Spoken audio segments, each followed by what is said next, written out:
What up, Mikey's crew? It's good friend Michael here, and welcome, sports fans, to another edition of Sports Talk. Today we're going to be talking college football playoff rankings. New rankings have been released. We'll recap Western Michigan's win over Buffalo, running over the Mid-American Conference scoreboard, recap Michigan's close win against Indiana, talk about the Big Ten Conference scoreboard, talk about last week's big games and this upcoming week's big games as well, and we'll talk about the NFL and the scores from this past weekend. But first, let's start off with the college football playoff rankings were just released tonight. Alabama, still number one. In fact, the top four have not changed. Alabama 1, Ohio State 2, Michigan 3, Clemson 4. After this weekend, that will obviously change because the winner of the Ohio State-Michigan game is going to definitely be heading to the playoff.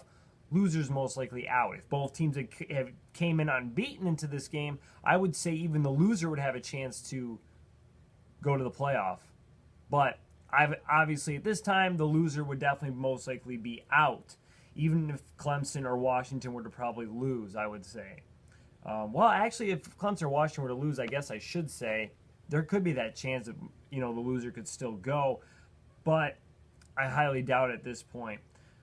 So outside of the top four, Washington sits at 5, Wisconsin 6, Penn State 7, Oklahoma 8, Colorado 9, Oklahoma State 10. Wisconsin is really the only team outside of the top 5 I could see maybe sneaking in. Besides Washington. Washington would obviously move up to 4 no matter what happens in the Ohio State-Michigan game, I would say. So let's say if Michigan wins, Alabama's 1, Michigan's 2, Clemson's 3, probably Washington's 4, and Ohio State's probably 5. Here's the thing: if Wisconsin, a 2-loss team, let's say, beats Michigan, they're obviously, I would say they're in, and that would mean Washington. So I was thinking of a scenario where could a 1-loss Washington team get jumped? The only way I could see that happening is if Colorado, all the way down at 9, were to face them in the Pac-12 title game, and Colorado were to beat Washington, and then they would leapfrog over everybody into the playoff. Because at this point, even if Oklahoma wins the Big 12, I don't think they get in just because they got blown out by Ohio State. They got blown out by Houston. I don't think they get in. I don't think Penn State gets in unless, of course, Ohio State were to beat Michigan. Then Penn State would be going to the Big Ten title game to face Wisconsin, and the winner of that game most likely would get into the playoff. Now, Ohio State, I believe, would still get in even if they did not play in the conference title game. So let's say, Michigan drops out, Clemson and Washington get in. Does that mean say Penn State or Wisconsin wins? Does a 2-loss team there jump Washington or Clemson?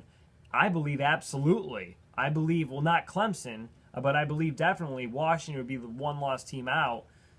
Wisconsin or Penn State would be in then. That is if Ohio State wins. If Michigan beats Ohio State's out of the playoff, and then you can guarantee Penn State's out as well at that point. Unless some scenario happens where Clemson and Washington both end up losing as well, then basically the winner of the Michigan-Wisconsin game and the Big Ten title game would be to determine who's going to the playoff there for the Big Ten. However, sorry, I didn't mean to put my hand in front of the camera there. I was just trying to get some notification off the screen. Let's talk about Western Michigan. After their exposure on game day, which was phenomenal, by the way, let me talk about game day first. So my wife, Kathleen, and I, we ended up getting down there at just a little after 5 a.m. And, of course, temperatures here were 70 degrees the day before. And we're talking about 30s. Started out like rain, then turned to snow, wind as well. Brutal conditions, and we were so far in the back of the line already at 5 o'clock. In fact, people started camping out at like 7 o'clock the night before. Then all of a sudden there was like a huge rush to the front. I don't know, all of a sudden they just let everybody run. I don't know why that happened, really. I don't think it really happened in the front. I think it was more in the back that everybody started running. Well, I didn't stay in line for the pit. I actually got in like the front couple of rows just outside the pit area. Well, I figured that's good enough. But standing there waiting for, 4 more hours before the game day started, it just went by so slow because it was so cold. But once, they started going live on ESPN for Sports Center, before college game day started, crowd was electric. They got the DJ playing. They were handing out stuff. I got a donut from Tom Rinaldi. And then once they got game day going, it was just phenomenal. In fact, my mom recorded it. I was able to spot myself on camera. It was pretty cool. We didn't show our sign because the rain and the snow really had kind of made the marker to start to the worst to bleed away a little bit. So we just stood there and cheered and was loud as possible. I took in the atmosphere, looked at all the other crazy signs around me, saw the Washington State flags, the Clemson flag. It was great. Fortunately, we left at about 10 a.m., only an hour into the show. Because at that point, I couldn't feel my fingers. I couldn't feel my toes. Probably we should have went into the Bernhard Center, warmed up for maybe an hour, and then went back out for the last hour. Instead, we went home and watched the rest of it on TV, which was okay. And then we went back for the game, which we wanted to see, obviously. But even after that exposure, and I know they played Buffalo, but they shut them out 38-0. Western Michigan did not move one spot in the playoff rankings. I am so upset with how Western Michigan is getting so disrespected. Usually when you're an undefeated team and you keep winning, you keep moving up the rankings. And that's not happening in the college football playoff. It's not happening in the AP poll. It's not happening in the coaches poll. I mean, I remember when Western came in at like 25 and then they moved up and they moved up in the coaches poll and then they dropped them 3 spots after the playoff ranking came out. And I was like, why? Why are they being dropped so far in the coaches poll? And then, of course, 14th in the AP poll, and here they are now 21st in the college football playoff rankings. Utah, with 3 losses, just dropped below them. But I was talking with coworkers, during this week after Houston had beat Louisville, and I said, watch out. Next playoff rankings, Houston jumps Western. What did they do? They did. They jumped Western. Not only that, now Boise State is 2 spots ahead of Western. This is just ridiculous. Now, there was some good news this past weekend. Wyoming did defeat San Diego State, which was good because that means Wyoming stays tied with Boise State in the Mountain West standings. And remember, Wyoming holds that tiebreaker over Boise State. So as long as Wyoming goes to the championship game and Boise State does not, that would mean Western would not have to worry about Boise State. Now, really, they don't have to worry about Houston either. Houston sits 1 game back of Navy in their standings. Each of them only have 1 conference game remaining, and if Navy were to lose that conference game, they still hold the tiebreak over Houston. So Navy, which, by the way, comes in at 25th on this rankings for this week, I don't think Western has to worry about them, but then you never know. What I was thinking was the worst scenario that could possibly happen was Wyoming were to lose to San Diego State. It sets up a Mountain West showdown where San Diego State would have been ranked in the college football playoff rankings. Boise State's ranked in the rankings. And what I was saying, even if Western wins out, the winner of that game was basically going to go to the playoff. Now, if Wyoming can beat New Mexico this weekend, that keeps Boise State out. I don't think San Diego State with 2 losses is getting in now. Houston, I don't think can go. They can't go because they're not going to be conference champion. The only one Western would have to worry about would be is if Wyoming doesn't win, which I think they should beat New Mexico, would be Navy. Now, Navy might have a rematch against South Florida in the American Athletic Conference for that title. Now, it could be possible that South Florida does get ranked. They have 2 losses. Navy has 2 losses too. It is possible if, say, a couple of these teams in the top 25 lose, South Florida gets themselves ranked in the college football playoffs rankings. They take on Navy. Both teams are in the top 25, and let's say they just jump, and the committee just decides to take that winner, jump Western. If Western beats Toledo and wins the MAC title, you could see possibly the American Athletic Conference champion going to the college football playoff instead of an undefeated Western team. And to me, it's a travesty that Boise State was ahead of us when they lost to Wyoming, a team that lost to Eastern Michigan, and Western beat them. Now Houston's in ahead of them, and they have 2 losses on the year. 2! One to Navy, who granted is a top 25 team, but the other one's to SMU, a team that is around 500. I don't even know if SMU has a winning record. They might be 6-5, but you're talking about a team hovering around 500. And just because of those 2 wins over Louisville and Oklahoma, they sit ahead of Western. Granted, Western, they don't have any wins over, a top 25 team, but they have 2 wins over Big Ten schools. They've beaten everybody in Mid-American Conference play, and they're getting absolutely no respect whatsoever. I'm telling you, if they, if they go on to beat Toledo this weekend and they fail to move up in this rankings, in fact, if they fail to jump Boise State and Houston, I'll be completely upset, more than I am right now, because you're talking about beating a Toledo team that only has 2 losses on the year. You're not talking about beating a Buffalo team that had 8 losses on the year coming in. You're talking about a Toledo team that's pretty dang good on this year, that lost to BYU by a point, and that lost to Ohio, who may end up being the representative for the MAC East in the Mid-American Conference title game. So it's just absolutely disrespectful. I mean, not just that, but you have Tennessee, 3 losses in front of them, Florida State and Auburn, USC, who happens to be the hottest team in the Pac-12, 3 losses in front of them. You got all these 2-loss teams in front of them, and no disrespect to Wisconsin or Penn State. They definitely should be up there. Colorado, too. I would put Colorado up there. Oklahoma, sure. But, I mean, come on. I mean, Florida State's lost 3 times. Auburn, USC. Florida's lost twice. Nebraska's lost twice. In fact, Nebraska lost to Ohio State terribly, and they're ranked up here. Tennessee's lost, like I said, 3 games. West Virginia hasn't beaten anybody either on the year, and Western should be definitely ranked ahead of them. It's just ridiculous. Every week it's like the committee fluctuates these teams, and Western just stays right there, right the same. It's like the committee's almost saying, I don't care, Western, if you go undefeated, if you win the Mid-American Conference title, we don't want you going to the Cotton Bowl. That's what it's almost like the committee's saying. It's like they're daring Wyoming to lose, so Boise State goes their title game, and the committee can just be like, oh yeah, we'll just sit back and relax now and watch Boise State winning and then put them in the Cotton Bowl. And I brought up this discussion too.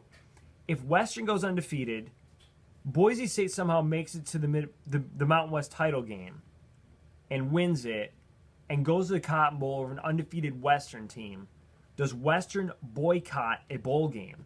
Now, Coach P.J. Fleck already had been asked this question, and I had actually mentioned this and then went home and found out that he had talked about it on TV. I didn't know about that beforehand. He talked about it outside the lines, and he said, absolutely not. We would not boycott. There's 0% chance that would happen. Now, the coach would say that, but here's the thing. If all the players, because as a coach, you're not going to hold the players out of a bowl game. You're not going to take that away from them. But if the players were to all rally together and say, hey, it's Cotton Bowl or bust, and if we end up going undefeated and get disrespected and do not get invited to that bowl game over a 1 or a 2-loss team, we don't want to go to a bowl game then. If the players were to rally together and say that, then Coach Fleck may say, okay, if you guys want to take a stand and send a message here, then we'll go right ahead and boycott it. But that's the only way that would happen, in my opinion, is if the players were to rally together. The coaches are not going to hold the players out. They're not going to say, okay, because we didn't go where we wanted to go, we're gonna boycott. And if they lose to Toledo, then this whole discussion doesn't even matter at this point, because Western would be out of the playoff rankings even with that loss. In fact, they might drop out of the coaches poll, and they might even drop out of the AP poll if they lose to Toledo. If they win, then we can continue to talk about this and talk about them going to Ford Field for the Mid-American Conference title, and I hope we will be talking about that. But right now, with the playoff rankings the way they are, it's just ridiculous. Let's look at the standings right now. In the American Athletic West, Navy leads 1 game over Houston, but they hold the tiebreaker. So even if Navy were to lose, they're going to the American Athletic Conference Championship game. South Florida is tied with Temple, with 1 loss in the conference as well. But South Florida would end up going based on tiebreaker as well. So South Florida and Navy are going to be your representatives. Like I said, could the committee take one of those could they take that winner, send them to the Cotton Bowl, and put them above Western if Western would win out? In my opinion, it is a possibility. That's what I was thinking would happen in the Mountain West title game, but that's not obviously going to happen. Now let's go down and look at the Mountain West just for heck's sake. Boise State, 10-1. Wyoming 8-3. They still have that game against New Mexico. If they beat New Mexico, Wyoming is a representative on the Mountain West. San Diego State is still going to be the representative in the Mountain West, coming out of the West Division. So it's gonna be San Diego State against Boise State or Wyoming. So if San Diego State were to win, if Wyoming were to win the whole thing, then we're fine. If San Diego State wins, I think Western would still be fine at that point. So those are the only teams that really stand a chance at knocking Western out of a possible spot in the not the playoff, because they're not obviously, unfortunately, not going to go there, but it would knock them out of the Cotton Bowl. So let's talk about Western's game against Buffalo. Cold game, windy day as well, snowing. I really thought Western was going to just pound the ball all day. They weren't going to throw a whole lot in this game because of the conditions. They tried running against Buffalo in the first half, really couldn't find any success. Found some in the second half. But they, Zach Terrell did a great job on the day throwing the ball around. Unfortunately, he had 6 drops on the day from what Coach Flex said. But he threw for a career-high 445 yards and 4 touchdowns, and he was 29 of 37. So Zach Terrell, heck of a job for Western. Grant Rohack was 12 of 22 for 140 yards. He didn't throw any touchdowns or any interceptions. Buffalo ran the ball for 128 yards. Western, 181 yards. Franklin had 17 carries for 76 yards. Tucker, 5 for 45. Fabian Johnson, 5 for 36. Zach Terrell, 7 times for 24 yards on the day.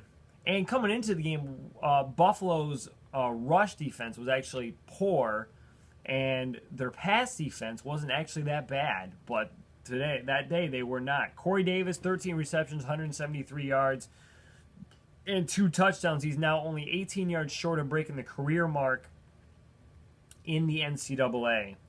Michael Henry, 6 receptions, 121 yards and a touchdown, and Franklin had 5 receptions for 71 yards and a touchdown. How about Donnie Ernsberger, a guy who doesn't catch really any balls?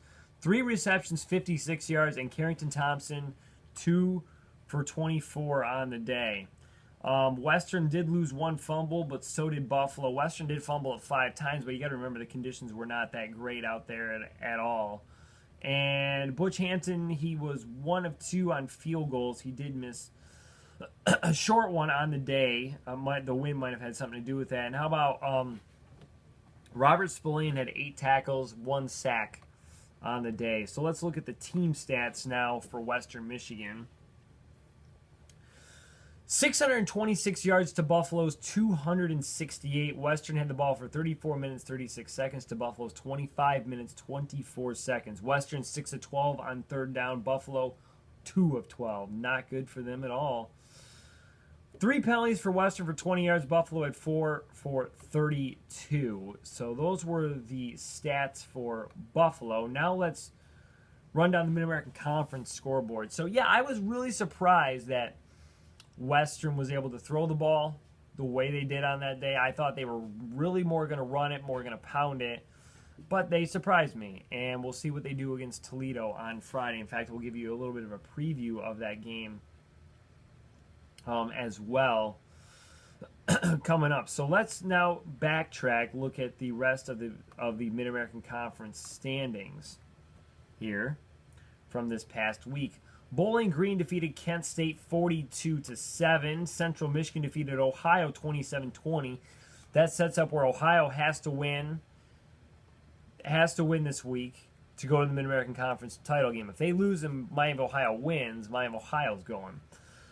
Northern Illinois came back from a 21-point halftime deficit to defeat Eastern Michigan in overtime 31-24. So those were your Mid-American Conference scoreboard standings for this past week. So now let's preview the Western Toledo game, which is the game we were looking forward to really all year. We knew it was going to come down to this. I wish Toledo would have lost maybe another game coming into here. That way they maybe would have been a little bit more unmotivated coming into this game, but I think we're going to have a heck of a game Friday. Western Michigan comes in as a 9-point favorite. The game is going to be at 5 o'clock. It's going to be on ESPN2. It was scheduled to be on ESPNU, but now they put it on ESPN2. The FPI is giving Western about a 77.1% chance to win this game. That's pretty good against a 9-win team. So here are your stats. Logan Woodside, the quarterback for Toledo, on the year has throwing for 3,653 yards, 40 touchdowns, and 7 interceptions. This guy can sling the ball around the field. Western's pass defense has their job cut out for them this weekend. In fact, this is probably one of the most balanced teams that Western has had to face all year long. You thought Northwestern was maybe a little bit balanced. I thought Northwestern was more of a running team. Georgia Southern was definitely a running team that they had to face. Northern Illinois was probably the closest offensively balanced team that, compared to Toledo that Western's going to have to face. Northern Illinois gave Toledo a battle. Northern Illinois gave Western a little bit of a battle, although Western kind of had the game in control for most of the time. But this Woodside can sling the ball around. Not just that, but Hunt, their running back, 1,155 yards, 7 touchdowns on the year. Basically, this team comes in just as balanced as Western Michigan. Both sides of that defense, the front line is going to have to stop the run because they've had trouble stopping the run the past few weeks. Although against Buffalo, they gave up a couple of early runs that were pretty big, but after that, they kind of clamped down on that offense. But you saw the Ball State game where Western had trouble stopping the run a little bit. You saw it in the Kent State game. They had trouble stopping the run. If they have trouble stopping the run here against Toledo, they're going to do it all day, and then they're going to hit them with a pass down the field. Western is going to have to key in and stop the run. If they can stop the run, then the pass they should be able to stop. I think Western's pass defense can stop them. The run defense is what concerns me. Now, on the other side of the ball, can Western's offense, can they beat Toledo? Well, here's the thing. You're coming in the two best offenses in the Mid-American Conference and the two best defenses as well. Western scores 43.8 points a game, allows 17.7. Toledo scores 39.2, allows 22.5. Western averaging 508.9 yards a game. Toledo 536.5. Now, they're getting 338 through the air, 198 on the ground. They're a little bit more pass-oriented than they are run-oriented. But that doesn't mean that they won't balance both out in this game. Western 262 through the air, 246 on the ground. Now, Western only allows 198.2 on the pass. That's why, like I'm saying, I believe they can stop the pass. It's the run that concerns me, even though they only gave up 154.7, but that average has been going up the past few games.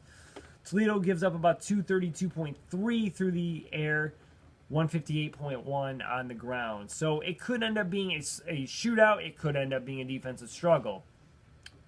My money is Western wins this game. I think they've came this far all season. They haven't come this far to all of a sudden let down and lose.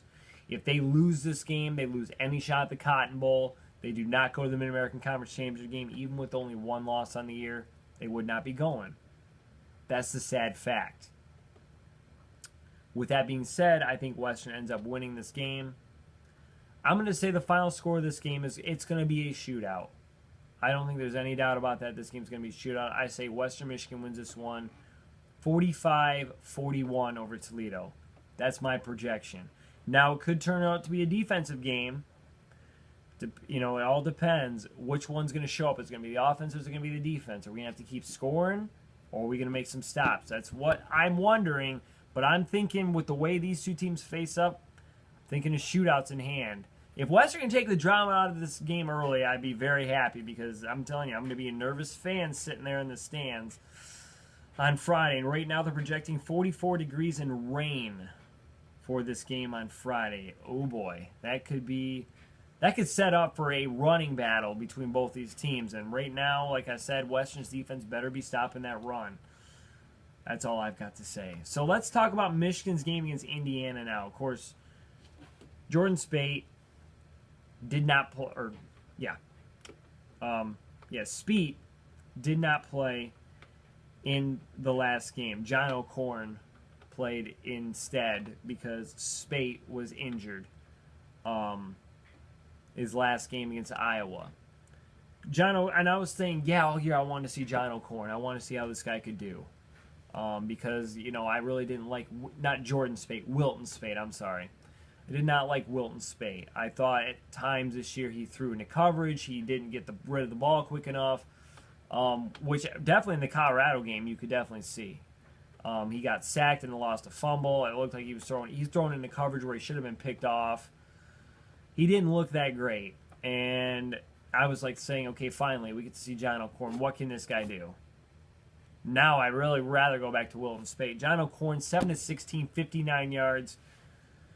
Michigan's kind of lucky they won this game. Their defense, as they have all year, have really kept Michigan in the game or have shut down opponents like they should have. Because Richard Lago, 14-29, 191 yards.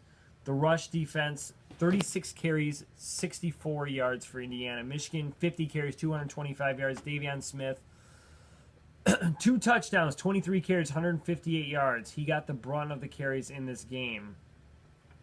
So that was great to see for Michigan. They were down 7-3 at the half. They led 20-10 after the third quarter. No team scored in the fourth quarter at all. So Michigan did great rushing the ball. Did a really fantastic job. Will Wilton Spate play Saturday against Ohio State? Time will tell if he will play or not. We will have to see on that. But let's go over some of the stats now. Michigan was only 3 of 15 on third downs. That is not good. 3 of 4 on fourth down, so they did go for it and get it. 284 total yards to 255. They had the ball for 34 minutes, 21 seconds to Indiana's 25-39. Both teams had 15 first downs. Michigan, 5 penalties, 40 yards. Indiana, 4 for 35. Excuse me.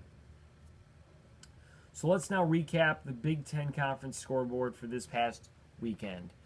Run you down some of those scores. Ohio State, they had a big battle with Michigan State. It was a close affair. Michigan State scored a late touchdown in the fourth quarter and opted to go for 2 instead of kicking the extra point, possibly holding Ohio State and sending the game to overtime.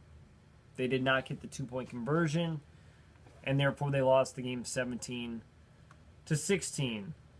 Wisconsin beat Purdue 49-20. Wisconsin scored 35 second quarter points to propel them to that victory. Penn State shut out Rutgers 39-0. Nebraska defeated Maryland 28-7. Iowa over Illinois 28-0. Minnesota beat Northwestern 29-12. So Minnesota is 8-3 on the year. Northwestern 5-6. They got to win their last game against Illinois to become bowl eligible. I'm pretty sure they can do that. Illinois hasn't shown a whole lot all year. I think they defeat Illinois, although it'll probably be closer than what people are expecting. So this weekend, of course, we all know Saturday, big game, the game. Michigan against Ohio State, 2 against 3. Battle for who goes to the college football playoff. We know that for a fact. Winner goes, loser is most likely out unless some kind of crazy scenario takes place, although I don't see where that can really, I don't think a crazy scenario like that's going to happen, although we did have 2, 3, and 4 all lose in 1 week. But I don't think this time around something like that's going to happen. So Michigan's 10-1, Ohio State also 10-1. The game is going to be at noon on ABC. Ohio State's given a 58.8% chance of winning this game, and they're a 6.5-point favorite coming in to this game against Michigan. Winner goes to the Big Ten title game. Actually, no. Michigan wins, they go to the Big Ten title game. If Ohio State wins, they have to hope for Penn State to lose to go to the Big Ten title game. Because they would be like a 3-way tie. And you know who's going at that point. Probably Penn State is probably going. So let's now talk about the game. What's at stake here? I already told you what's at stake. Let's run over some of the stats here. Wilton Spate on the year, 15 touchdowns, 4 interceptions. JT Barrett, 24 touchdowns, 4 interceptions. He's thrown for 2,304 yards to Wilton Spate's 2,156. Davion Smith, 750 yards gained. Mike Weber, 1,046 yards. Amara Darbo is the leading receiver for Michigan, 758 yards, 6 touchdowns. Curtis Samuel, 790 and 7 touchdowns. Both teams can score. Both teams can play defense. 42.3 points per game for Michigan, 43.8 for Ohio State. Michigan gives up 10.9. Ohio State gives up 13. So they both don't give up points. They both score points. Something just like in the Western Toledo game is going to have to give in this game. I believe this one, unlike what I believe what Western Toledo could be, is a high-scoring affair. I think this one could be pretty low-scoring. I said Michigan was going to go undefeated all along. They lost to Iowa, unfortunately. I think Michigan wins the game. They had their road test. They had their road test battle in Iowa. They lost. They've learned from that experience. I think this time they're going to be ready for this road test. I think they beat Ohio State. I think Ohio State is vulnerable this year. They have shown it on offense. At times they cannot move the ball. Michigan has shown that the past few weeks. That's why I'm saying this could be a low-scoring affair. I think Michigan wins. I'm going to go 24-20 over Ohio State is what the score is going to be. I think the difference is, Wilton Speight is going to have to hold on to the ball or, not throw an interception. He's going to have to be smart with the ball. Michigan is going to have to use the run game. If they cannot establish the run game in this game, they are not going to win. Establish the run game, and they should be fine. They have to keep JT Barrett contained as well. They cannot let him run all over the place. If they let him run all over the place, it's going to be an Ohio State win. So they have to contain him. If he starts running all over the place, then all of a sudden you're going to see them putting up more people in the box, which he's going to be able to throw downfield then. Contain JT Barrett. Michigan needs to run the ball. There's your keys to the game. Wilton Speight, do not commit the turnover. Just like in the Western Toledo game. Western can't turn the ball over. They have to pound the ball, establish the run game, open up the passing game downfield, and stop the Toledo run, I think is going to be the keys. I think they can stop the pass, but stop the run. So that's what I think is going to happen this next weekend. So let's run down. How about we run down some of the important scores from this past week? So we already know Louisville lost to Houston 36-10. Louisville has no shot now at going to the college football playoff. None whatsoever. They are completely done. They have no chance to get back up there. They are ranked 11th now. Basically, they can hope for a good bowl game. That's about it at this point. So, unfortunately, their season kind of fell flat on its face. Alabama beat Chattanooga 31-3. Just an interesting thing for you. Alabama trailed at the end of the first quarter 3-0 to Chattanooga. Were you hoping for the upset? Because I was too. Clemson defeated Wake Forest 35-13. Washington all over Arizona State 44-18. Oklahoma doubled up at West Virginia 56-28. Colorado defeats Washington State 38-24. Oklahoma State over TCU 31-6. Oregon upsets Utah 30-28. USC continues to roll as they take down UCLA 36-14. Alabama shuts out Alabama A&M 55. Or Auburn shuts out Alabama A&M 55-0. Florida in that rescheduled game against LSU that had to be rescheduled at LSU instead of Florida. Florida won 16-10. Florida State over Syracuse 45-14. Tennessee beats Missouri 63-37. Stanford over Cal 45-31. Texas A&M defeats Texas San Antonio 23-10. How about Army? They're bowl eligible. Defeat Morgan State 60-3. So great news there for them. Boston College gets a shutout victory. They defeated Connecticut 30-0. Boston College needs one more win to become bowl eligible on the year. Any other important scores? How about Pittsburgh? They did not have a letdown against Duke. Defeated them 56-14. Notre Dame will not be going bowling. They lost to Virginia Tech 34-31. Notre Dame led this game at halftime 24-14. How about Texas lose to Kansas 24-21? That's Kansas' first Big 12 win of the season. Navy defeated East Carolina 66-31. And down here somewhere is a very important score for SMU, like I was mentioning earlier, 5-6 on the year. So why is Houston ranked ahead of Western if they lost to a team that's 5-6? I don't get. I don't get the playoff committee. I just don't understand them. It doesn't make any sense. And San Diego State, they did end up losing that game to Wyoming. I just don't see it here, but I know that they did lose. They lost by 1 point in that game. San Diego State did. There it is, 34-33. Wyoming beat them. So as long as Wyoming beats New Mexico, Boise State cannot go to their conference title game, which, like I said, is basically going to leave the American Athletic Conference is the only conference that can really overtake Western. Because Wyoming's not going to all of a sudden come into the playoff rankings with 3 losses if they beat San Diego State and jump them. San Diego State's not going to come back in with 2 losses and jump Western at this point. It's not happening. Houston's not going to their conference championship game. Boise State wouldn't go if Wyoming wins, which would mean the only thing that we'd have to worry about is if South Florida becomes ranked in the college playoff committee's rankings, and it's South Florida versus Navy and the winner, in the American Athletic Conference championship game, and basically they say even if Western wins out, that winner goes to the Cotton Bowl over Western, who goes undefeated, and a 2-loss team jumps them, which I think would be a complete disgrace to college football if they did that, because they basically be saying it doesn't matter if you lose 2 games as a Power 5 school, if you can still get there even if there's a Power 5 team undefeated. That's what I think the playoff committee would be saying at that point. So let's quickly run down the NFL scoreboard for this week. How about we do that? And of course, it's a short week, so there's going to be games on Thanksgiving as well. Panthers defeated the Saints 23-20, even though New Orleans put up 17 fourth quarter points.